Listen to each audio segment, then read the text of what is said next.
Alam niyo, maraming nangyayari sa mga kwentuhan.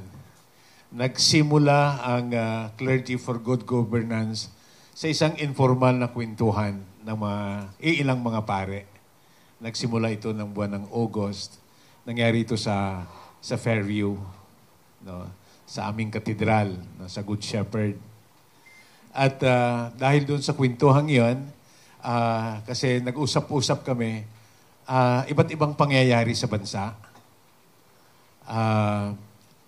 Tapos, parang tahimik ang mga kaparian. Tahimik ang sinasabi ng iba, tahimik daw ang simbahan. Hindi naman siguro na nahimik. Ang tawag natin sa English, baka nag-iisip, nagdi-discern, nagdinilay-nilay. Pero palagay ko hindi nananahimik. So, nagkaroon kami ng inisyatiba. Ang bunga nung informal na pag-uusap, nag-formal meeting kami nung September 18. Nag-imbita kami ng ilang mga pare na may mga iba't ibang head ng iba't ibang mga grupo, no? Lalo na yung Conference of Major Superiors of the Philippines, no? At saka sa iba't ibang mga dioceses sa National Capital Region, yung mga malapit lang, nag-brainstorming. Karamihan sa kanila nanggaling sa mga Clergy for Moral Choice na nabuo yan noong 2022, noong the last national elections. So nung pagmi-meeting na yon, napalaliman ang pag-uusap tungkol sa kalagayan ng bayan. No? So marami kaming pinag-usapan, no? Tungkol sa election, tungkol sa corruption, tungkol sa away ng mga politiko, no?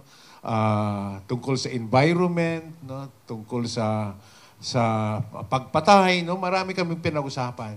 Freewheeling conversations na tawag, no? At doon na pagdesisyon na namin, why not rebrand yung Clergy for Moral Choice to Clergy for Good Governance. Kasi ang usapin ngayon sa bansa, sa daming mga pangyayari, mga issue sa bansa, is an issue ng governance. It's even beyond politics. It's about governance. No? So doon, series of meetings kami, and then last October, napagdesisyonan din namin na bumuo, mag-draft ng concept paper. At yan na ngayon ang lumabas, yung aming pagpakilala ng aming sarili. At mayroon kaming 7 panawagan. May kopya kayo. No? So yun nabuo nung October sa patuloy naming pag-uusap. And then, noong last meeting namin, November 20, na paghahanda nitong press con para formal na pagpakilala na sa grupo namin sa publiko, no? Nagbuo kami ng 15-man coordinating council na ang 6 niyan, ang 3 ay manggaling sa Mindanao, ang 3 manggaling sa Visayas, 4 manggaling sa 2 sa Southern and Bicol area, and then Northern Central Luzon, 2, at 5 dito sa National Capital Region dahil sa laki. At doon din na pag-usapan, no, na ang council na ito ay siyang mamumuno, ma-organize, no, mag-organize sa buong bansa ng mga kaparian para ayusin yung 7 panawagan. Ang bawat panawagan ay mayroong pare at mayroong team na in charge para buuhin ang mga action steps, no? Anong dapat gawin natin mula ngayon, no? Siguro short term hanggang next year, May, and then 2028, no? At saka marami pang ano.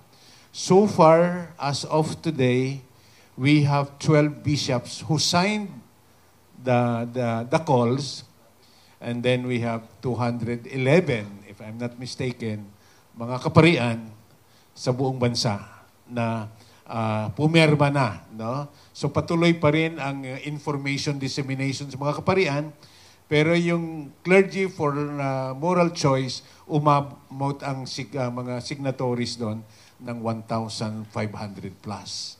So hopefully, we can reach out to more priests, especially in the provinces.